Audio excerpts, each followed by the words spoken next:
Coach, how are Hey, you? what's up, buddy? Can you hear me? Perfect, perfect. How are you, man? I'm doing good, man. Super excited, man. Could be more excited, bro. I just want to date la gracia, man. Thank you for coming on the show. I I, mean, I I know know, you got a man. fight today. Yeah, yeah, no worries, man. I told you to call me. You didn't call me. No, it's all good. I didn't. I mean, it was fight week, but since we Yeah, no got worries, you, no worries. thank you so much. Obviously, Diego Pacheco is the main event tonight. He's taking on Marcelo Cocares. What can you tell us about him? I actually spent some time here in Las Vegas with him. He was training here in Vegas Yeah, yeah. with Carlos. Yeah, I think he's a good fighter, man. You know, actually, I saw him when he fought Berlanga. He dropped Berlanga like in the 10th round, I believe. He's a pretty good fighter, man. I think that that's another test after this. I'm gonna evaluate Diego and see where he's at. You know, with this fighter, man. In my mind, I believe that Diego's ready for any challenge now. You know, I think he's ready. He's ready to step up big. But we'll see how he performs with him tonight. Now, Diego is on a 7 fight knockout streak, is it not? Yeah, yeah. Since I started working with him, you know, he started stopping people, man. And to be honest with you, man, that guy, he's very dedicated, works super hard, and that's why I'm saying he's ready. He's ready. I think we really want to get Berlanga, brother. Now, speaking of Berlanga, he was not able to drop Marcelo, but I mean, not drop him. Excuse me, not able to knock him out. But Billy Joe Saunders was able to knock him out. What's Yeah, your thoughts on that? yeah. I believe that Berlanga struggled in that fight, and like you said, you know, he was not able to stop him, uh, and that's why I'm trying to see how Diego looks. I think, you know, my opinion right now, I think we're going to stop him maybe like in about 5, 6 rounds. And he has to do that in order to look impressive and go to the bigger fighters. And that's exactly what we're trying to do. You know, we have to look impressive, man, in order to get the bigger fights. You know, I would love a fight with Berlanga at this point. We talked to Matchroom, the zone, and try to see if we can make that fight happen. I've been asking for that fight for a little bit now. And why do you believe it'll happen in the fifth round? That seems early. It took Billy Joe Saunders, who's a great boxer, took him 11 rounds to get the stoppage on Marcelo. Yeah, no, that's what I'm saying. We got to make a statement. You know, we got to show the people that Diego is ready to go to the next level. And, you know, he's strong. He's been doing really well. Reflexes are good. Sparring, he was sparring David. He was sparring Daniel Blancas. He was sparring also Clarence. What's his name? Kid from California. He's a really good friend of Garcia. I forgot his name. His father used to train him. Ryan Garcia, Lawrence. I don't know if you know who A, he is. a Coley? Yeah, we were sparring him. Man, he Diego's right on point, bro. So that's why we need to make a statement in order to see and for the people to say that he's ready. He's ready for the big boys now. Now, how have you been liking the activity? He's been very active. This will be his third fight this year. Would you have wanted to have one more? Obviously, it's not going to fit. So, I mean, did you want four this year, or were you expecting three? No. Ford was good. Everything's good. He's right on point. So we are thinking if everything goes well with the fight, he's supposed to be fighting January, February. He has a bit baby in the way, and I asked him if he wants to take time and spend time with the baby, and he says he's still going to spend time with the baby, but no, he wants to come back and work harder now. You know, so that's a big motivation for me also. So he doesn't want to take no breaks. He wants to continue working, and I think that's gonna make him a more dangerous fighter now. So, talk to me about Daniel Blancas. We interviewed him not too long ago. I know he's been working with you, and he should be also on the Benavidez undercard, correct? Yeah, he's another guy, man, that's very dedicated, man. This guy is super disciplined, man. To be honest with you, his father has done a great job with him. This is like my third fight working with him, and he's just so dedicated, and you know, he's like a sponge, man. He wants to learn also, and get better and better and better. And like I say, you know, that's the main sparring for Diego Pacheco. those two, man, go at it. So I think they are helping each other a lot, man. And yeah, yeah, he's getting better and better too. Super excited to be working with him also. All right, I got a couple questions here from the people. London Runs Boxing, obviously in the UK, says, "What's good, sir? I just wanted to ask if anyone at Dazn or Matchroom have mentioned a fight with Berlanga. Also, wishing Pacheco the best tonight. KO incoming." No, I've been asking about him. They try to avoid his mention Diego Pacheco, but I think we got to start cooking it now because sometimes fights take for a while.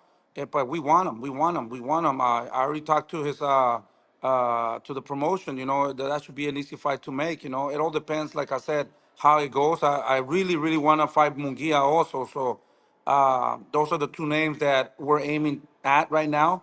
I think he's ready. He's ready to step it up and prove himself that he's coming up. But when you say you want Munguia, you want him with either fighter because there were talks of David and Munguia. Are you saying now you want Munguia Yeah, and Pacheco? yeah. You know what? We were negotiating before we fought Boo Boo. We were negotiating with Mugia, and they offered them 40-60. And they said no, that they said that they wanted 50-50 to fight David. And I said, yeah, go ahead. You know me, man. We're really, really easy people to work with. Look what Caleb Plant demand. He demanded so many things. We just wanted to make the fights happen. We told Munguia and his team the same thing. Yeah, sure, no problem. We'll make it happen. And then they disappeared. They said that after all, they didn't want to fight David. So I don't think that fight is going to happen any soon with David. I don't think they want to fight David. They had the opportunity. We were super close to making that fight, and then they just decided not to do it. So that tells me that they don't want to fight David. So I mean, if they don't want to fight David, then we have Diego Pacheco in line. All right. We have Alex Vega in Florida. He says, Alex from Palm Beach, South Florida. You have two of the better fighters in the same weight class with close fight dates. Did you have Pacheco and Benavidez spar each other frequently? Yeah, And yeah. when did that sparring take place? During the beginning of camp sparring or towards the end when both are near the peak? Appreciate you coming on the show on a fight day.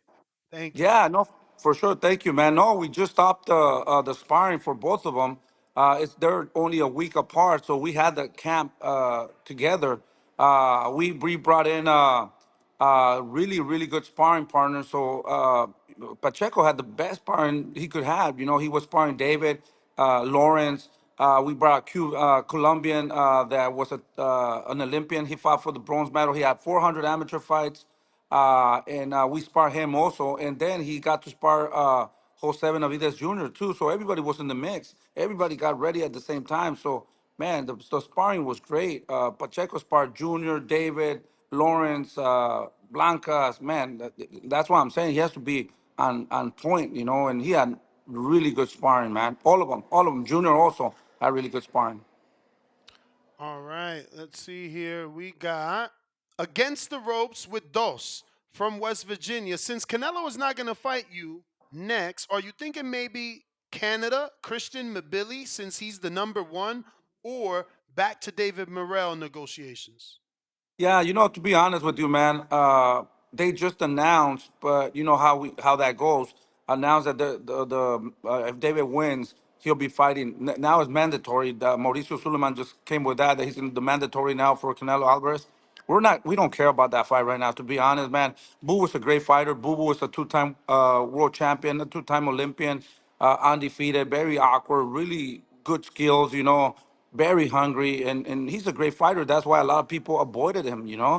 He's a very dangerous fighter, man. We're going against a guy that nobody is trying to fight. Everybody's trying to avoid Boo Boo Andrade, but at the end of the day, uh, we want to make history, man. And in order to make history with David, we have to fight all these fighters, man. Everybody, anybody that wants to fight. So that's why we chose this guy. And right now we're just focused on Boo Boo, man. That's a tough fight, very dangerous fight. We're not thinking about nothing else but Boo Boo right now. Coach, so is Memo Heredia working with David for this camp? Yeah, yeah, yeah. We brought Memo on the last camp. He was working with David. He's working with him again. So yeah, he's in camp right now. And how far back does your relationship go with him? And when did you start working with him? From the last fight, to be honest, I know about Memo Heredia. I really didn't never talk to him. I never really seen him until we got him to come and work with us. So this is our second fight with him, and we're building that relationship and we're trying to adjust and work together. But so far, so good, thank God. What made you lean towards him? Is it because he worked with Marquez in the past? What gravitated you to him? Well, at this level where David's at, I got like about three, four assistants. So I always try to see what motivates them and what I'm trying to put the puzzles together. I heard of him and I heard that he's done a good job, and I heard the fighters that they were satisfied with what he did, and that's the reason we brought him. To be honest, I'm just trying to step back a little bit with David and kind of supervise and I've been training him since he was 2 years old, man, 3 years old. And sometimes we got to make adjustments, of what I seen with Teofimo's father and Sugar Shane Mosley's father and all these, Danny Garcia.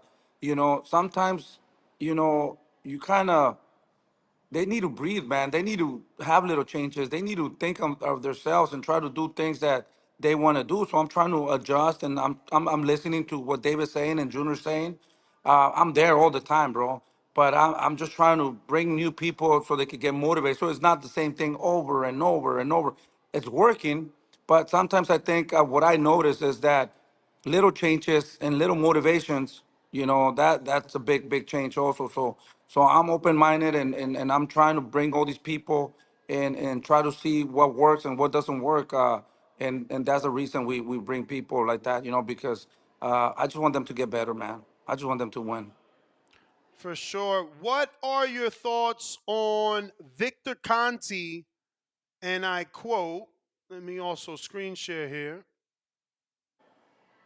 He says, real talk, David Benavidez is scared of Demetrius Andrade. First thing, David and Keller Plant fought in a 22-foot ring. Boo Boo asked for the same size ring. David demanded a 20-foot ring. Second thing, David demanded a one-way rematch clause. Why not two-way? Him and Benavidez Sr. say Boo Boo's a quote-unquote little guy at 190? Not. Yeah, Your I gotta say thoughts? I had a lot of respect for this guy. When you mention his name, you're talking about Conte, right? Victor Conti. Yeah, when you mentioned his name, I was gonna say, I want to thank him. I don't know the guy. I never met the guy. We have had a couple of conversations. We're gonna one time we're gonna come and train at his place, maybe like about 3 fights ago or 4 fights ago. I was very interested, to come and see what he does. At one time, he also sponsored David for one fight.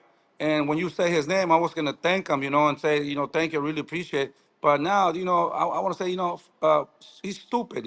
He's stupid because he doesn't even know what the fuck is going on here. What is he, just a trainer, or what? I don't think he's the manager. I mean, He's I don't. he's like he's like Memo Heredia. I His know, his I know, issue but with you is really with Memo. He's competitive. They do the same thing, and he might take offense to me saying the same thing, obviously, because he's an yeah, entire facility. I mean, he has to take that back. Otherwise, I had nothing but good things to say about him. But when somebody's talking shit like that has no facts, uh, in the first place, I never heard about this fucking 22 boxing ring. I never heard about what was the other one? The That the one way rematch. one way rematch One way. clause. Shit, I didn't even know we had a rematch. To be honest with you, I don't really care about those things. I mean, if you lose fair and square, where's there to complain about? I mean, we got to take it like, man. We're not thinking about losing. We're gonna fuck them up. You know. And like I said, I always talk good things about Boo Boo. He's a great fighter, man. He's a dangerous fighter. I don't think he's a little guy. He's a fucking tall 168, bro. He's linky. Uh, I got nothing but good things to say about this guy, man. He's a great fucking fighter. He's a good fighter. It's an honor to fight him. He's a dangerous fighter. We're not underestimating, but at the end of the day, man, we in our minds we gotta fuck him up. In our minds we gotta knock him out, and that's what people want. To be honest with you, we're not gonna go there and play. You know how what David does. We destroy people. We gotta go and leave our hearts inside the ring. But for this guy to be talking that shit, it doesn't really, I mean, like I said, people talk shit about me, I'll talk shit back about them, Like I said, when you say his name, I was going to thank him because, like I said, he sponsored one of David's fights, and I think he does a great job. But when people start talking shit without facts or not knowing, I mean, that's not cool, man. Perfect segue for this question from Malcolm in New York. Why do you think Canelo never wanted to fight Demetrius Andrade? Well, the reason that he doesn't never wanted to fight Demetrius Andre, like I say, he's a dangerous fighter, man. This guy is not hittable. You can't figure him out. He doesn't. I've been watching a lot of videos of him, and he's fucking all over the place. He has a lot of energy. He throws uppercuts from different angles. He throws straight punches and hooks, and he gets out and he gets in, and you don't even know when he's gonna. His position is always. Fuck, I imagine him like fucking Manny Pacquiao on steroids.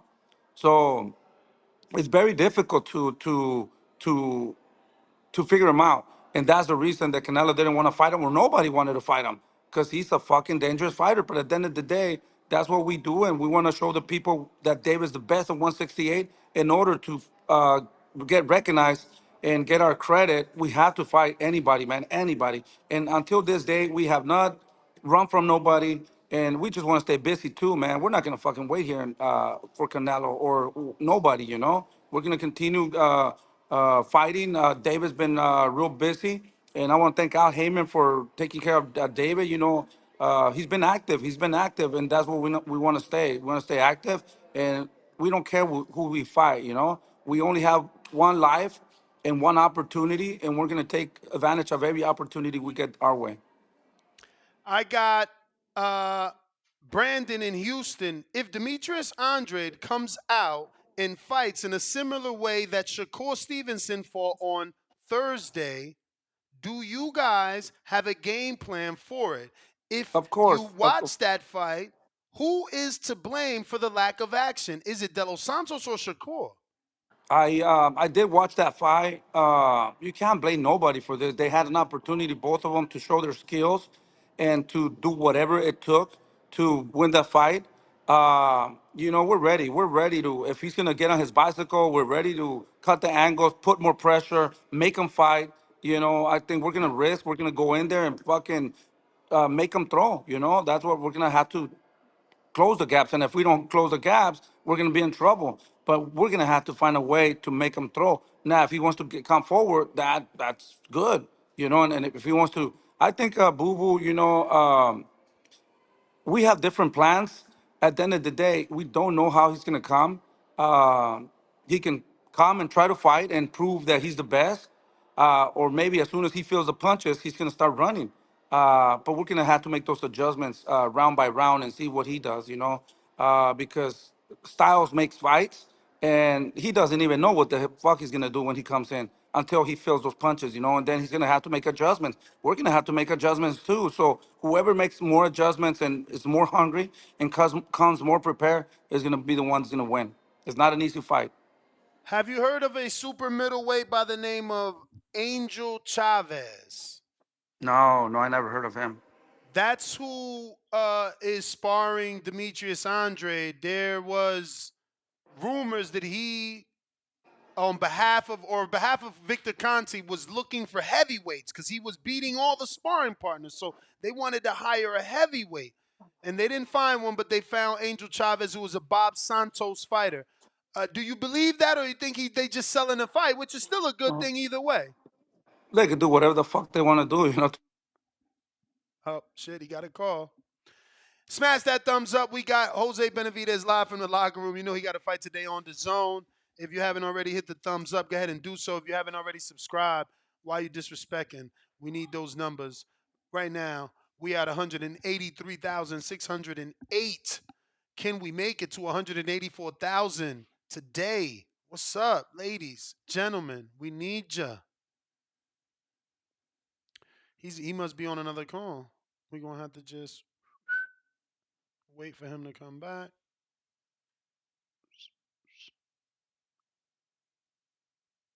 See what we got. Discord is open.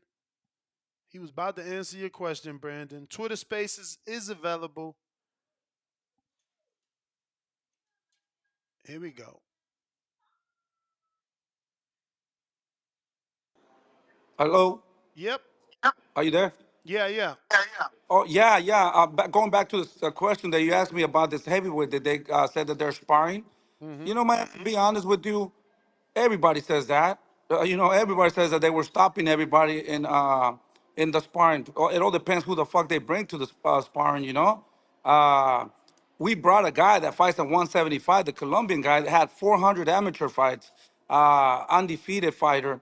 Um, but then we have little guys. I mean, that doesn't mean anything. At the end of the day, if they don't do things right, these guys, are heavier. Yeah, you're gonna punch them a little bit, but if you make a little mistake, you know what, you can get hurt because the weight is too big. But we went up to 175. David did really good. He was controlling. I was paying really good attention to not getting hurt, not getting cut. But thank God, everything went well. But I wouldn't put a heavyweight in there. It wouldn't do me any purpose, to fight a heavyweight. To be honest with you. I don't, but everybody says, all these things, that they've been doing. We're going to see the day of the fight, who prepare themselves better, and that's all that matters. Coach, taking you back to the Shakur fight, um, what would you have told De Los Santos as a trainer? How would you have gotten him to get that win? You know, man, I was watching that fight and I was more mad about Timothy Bradley. Fuck, he's a terrible commentator, bro. To be honest with you, I was so pissed and so like, what the fuck is this guy talking about? When he said that, oh, Shakur Stevenson is dominating with that jab, and like, what the fuck? He's not even throwing no punches. Like what the? Oh, they had Shakur Stevenson winning all the fucking rounds when he was just fucking. I like. Don't get me wrong, bro. Nothing against Shakur Stevenson. He's a great fighter. I think there's nobody that can beat him. To be honest with you, he's fucking good, man. But he looked terrible. He looked terrible, in my opinion, man. Uh, man, I don't know. I don't even know what to tell you.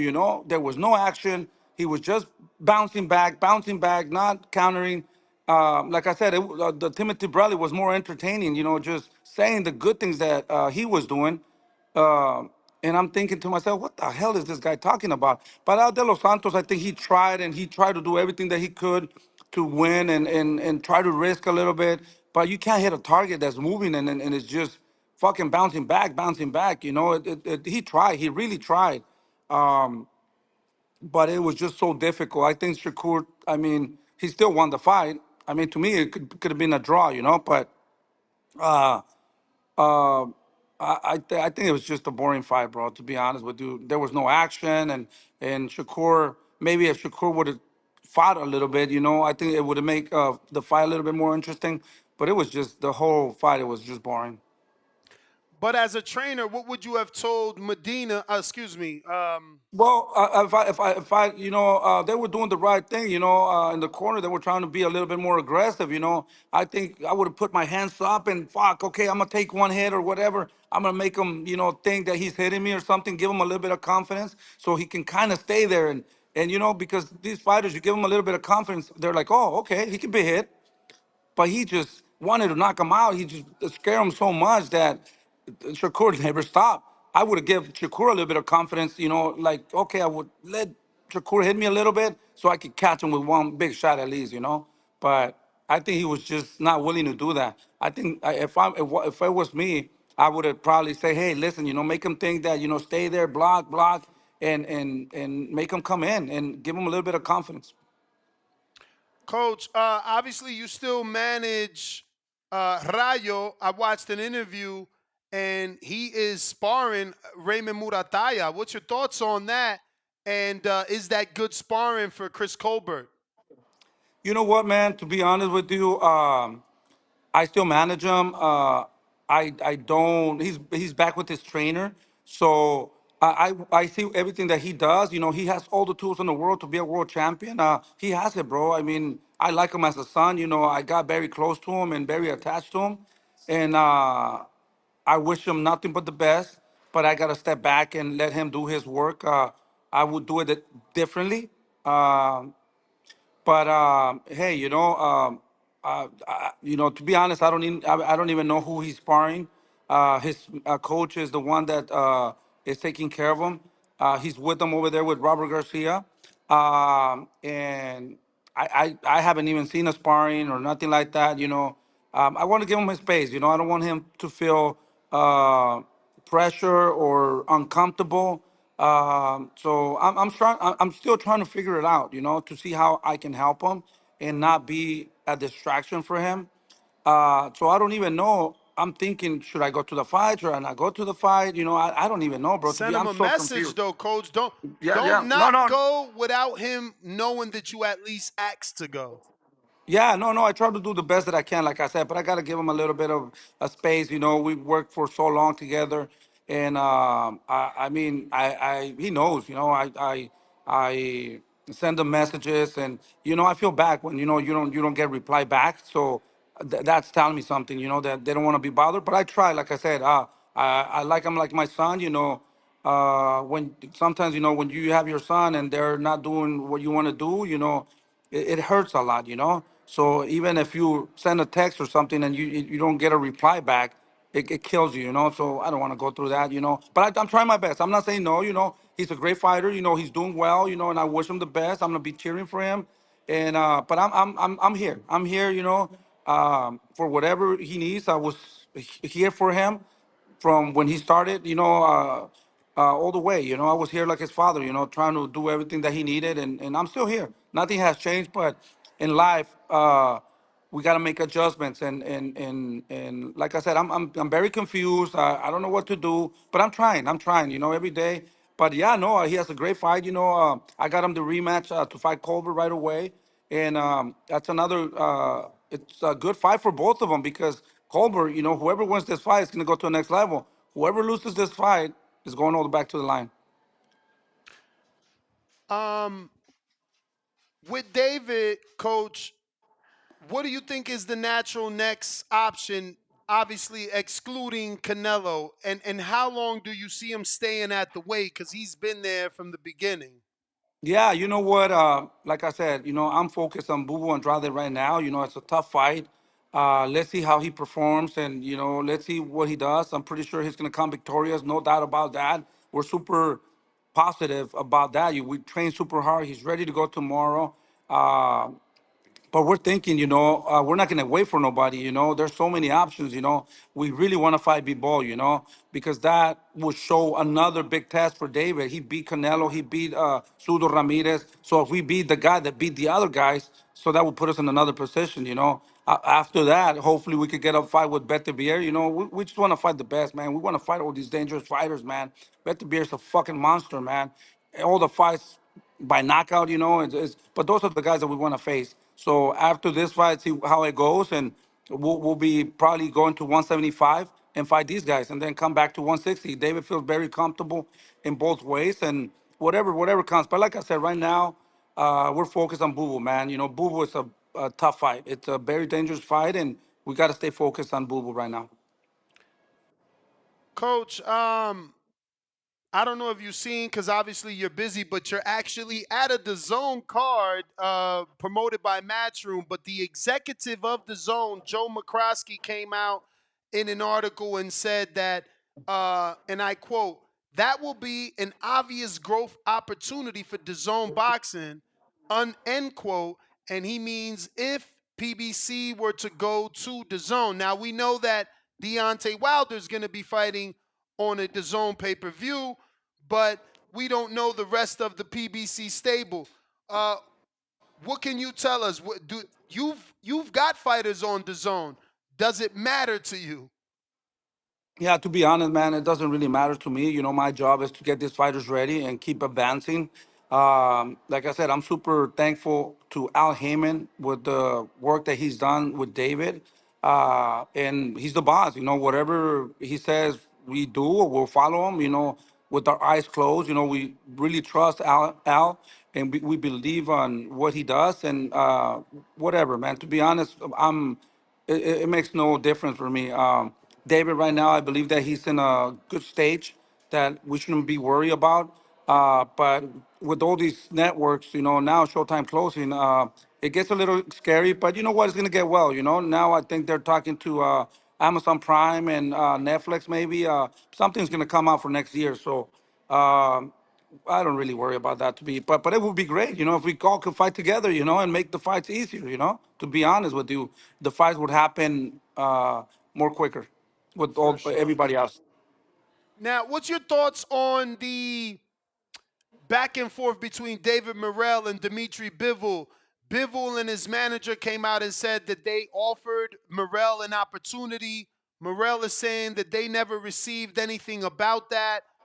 You've been allegedly in negotiations with Morel in the past, and it seems like it didn't end the way that it should for a fight to materialize. What can you tell us about that situation? What's your opinion on it, and what what were your thoughts on your negotiations with Team Morel? Yeah, well, I've been really open about it. He was in the contract when we fought Caleb Plant before we fought Caleb Plant. We've been trying to make this fight with Morel. And there's so many interviews. That let's fight, let's make it happen. It just got old, man. I think they just wanted publicity because at the end of the day, they didn't want to step in. Even his trainer, Ronnie Shields, said that he wasn't ready to fight David Benavidez. So I just left it at that, man. I think he just wants to get a little bit publicity. His team does not want to let him fight with David. If he wanted to fight, that fight could have been made, no problem. You think that Boo Boo is more dangerous? I mean, you think that Morel is more dangerous than Boo Boo? I don't think so. Boo Boo, he's a two-time world champion, two-time Olympian. He's very awkward, like I said, undefeated fighter with a lot of fights. So him, I don't even worry about Morel. He only has like 10 fights. He hasn't proven anything, but we'll fight him because, like I said, I wanted to fight him because I think that David has more experience in professionals. The Olympics and amateur fighting is totally different. I think David could stop him, not a problem. And I think Morel, within time, like in about 2 years, he's going to be a very difficult fighter, man. He is going to get all the experience. He is good. He is really good. But I don't think he has the experience. I don't think that he's at David's level right now. And like in about a year or two, I think he's going to be a dangerous fighter. And if we don't face him now, we can definitely face him later. It's going to be a difficult fight later on. So the rumor that he's insinuating you guys chose Andre because he's more popular for this particular fight over him isn't true? Of course not. He can say whatever the fuck he wants to say. I did see a post that Bebo offered him a fight and they didn't want to take it. I posted on my Instagram because I thought it was funny because these guys they just talk a lot of shit. They want to face everybody that they're the best at 168 and this and that. And he sent me a direct message to my Instagram. That I try to brainwash him or something like that. I don't even understand what the fuck he put in there in my thing. That wasn't true. This and that. I thought it was hilarious. I thought it was funny. I mean, he says he wants to fight anybody. We'll fucking fight people. We'll fight anybody. Why wouldn't we fight uh Morel? I don't. There's no. I mean, like I said, it's an easy fight. That easy money with Morel. All right, all right. Well, coach, let me see if we got something else came in from the people before we let you go. We know you're a busy man. I'm giving it a refresh here. We do have Bougie in Broward, Florida. How is it going, coach? Thanks for coming by. With this upcoming fight with Boo Boo, many think his IQ and skill set can upset David. However, David's last opponent was highly skilled with a great IQ in Caleb Plant, and he got defeated. So, what can you tell those who still think Boo Boo can outthink and outwork David? Thank you again. I don't think that that's gonna happen in our mind. I think David's gonna stop this guy, and that's what we think. We will love the stoppage. We're ready to go 12 rounds, but we are gonna go there and fight our ass off. David, his style. He's a fucking warrior. So he wants to prove himself something all the time. So in boxing, anything can happen. anything can happen. We're ready for whatever, man. But we are ready to take that victory. We're ready to go and not even thinking about losing, man. We're thinking about victory. We're thinking that we're gonna stop this guy. If the stoppage comes, we'll be super happy. But if it doesn't come, he's gonna get a beating, and that's all we're thinking of. You know, we're not going in there and frustrated or impatient, but we are there, you know, to take this guy out. And like I said, you know, I don't even think about David losing, none of that. You know, we're going in there to see his hands get raised. We got Jesse Hernandez in West Covina, California. Hey, coach, what would be the one biggest lesson you've learned through the years of being a father slash trainer? The biggest lesson I learned working with my sons, man, it's you got to make adjustments, man, in life. You know, you have your kids since they're born. You tell them what to do. Go brush your teeth. Go clean your room. Uh, Go to school. Get ready for school and all that. And that just becomes like being bossy all the time. But it comes a time we know when they're grown. In your mind, in my mind, I thought they were little kids still. You know, and they gotta make mistakes, and they're gonna make mistakes. But the biggest lesson is you gotta make adjustments, and you gotta let them have an opportunity to do what they do, make their mistakes. And I mean, if you keep making those same mistakes, there's something wrong. But we all make mistakes, and I think we learn a lot from the mistakes. James Valdez, San Antonio, Texas. Do you see Junior or David following in your footsteps and becoming a boxing trainer once they are done lacing up the gloves themselves? Yeah, I see David. He likes to train a lot, and Junior also. They really enjoy that. I believe so, you know, because at the end of the day, they love boxing, and I think they could definitely motivate other kids and pass it over to them. You know, I definitely see them becoming trainers after their career. I got Stainless in Detroit that says, I messaged you on Instagram about fathers learning from their mistakes and teaching their children what they've learned. Thank you for responding. Keep evolving as a man and a dad and a granddad. Well, I try to do my best, man. Sometimes it's impossible now these days. I get so many messages, man. And to be honest with you, I'm not an Instagram guy or Facebook or social media. I just reply. To be honest with you, but I try to do my best. And I mean, if I could do something like that, it motivates something. That's a big thing for me. We got Cliff in Connecticut. Is Jose Benavidez Jr. going to get the upset? We're going for that, man. It's a perfect timing. It's a perfect fight. You know, they think they're fighting a guy that's done, that got shot in the leg, and they think that Dave Jr. is done. We're in for a surprise, man. He's super motivated. I never seen him so motivated for this fight. You know that we have. I'm very confident, and I think he's going to get the big upset, and that's going to bring him to bigger and better things. You know, he's super motivated, super happy. That's not his weight, but you know that's another big challenge. You know, he's a 154 coming up to 160. Now these guys want to fight at 163. They changed the contract, and doesn't matter. We're in. We're gonna make this happen, and we're gonna get the upset.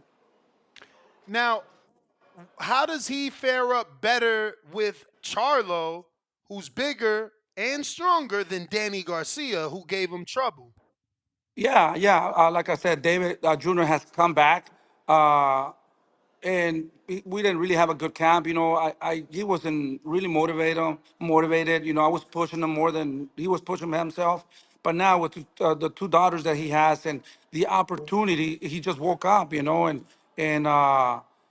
man, I can't believe him. I'm seeing the junior that I knew when he was 17, 18 years old. The motivation and him getting up, not making me wake him up. You know, he's waking up and doing all his exercises and training. And man, it's a big satisfaction for me and a big motivation.